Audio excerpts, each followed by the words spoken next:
Wanna know how to sign up to Taskade via Apple? Well, no worries. In this video, I'm going to show you an easy step-by-step guide on how to do it.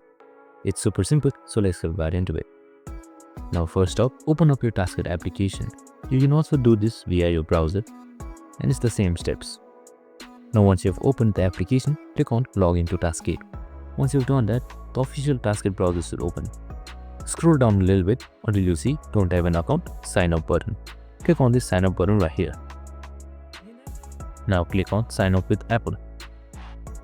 Now you have to sign in to your Apple account. Fill in the credentials accordingly. And once you have filled in your credentials, this window should pop up. And then just simply click Open Taskade.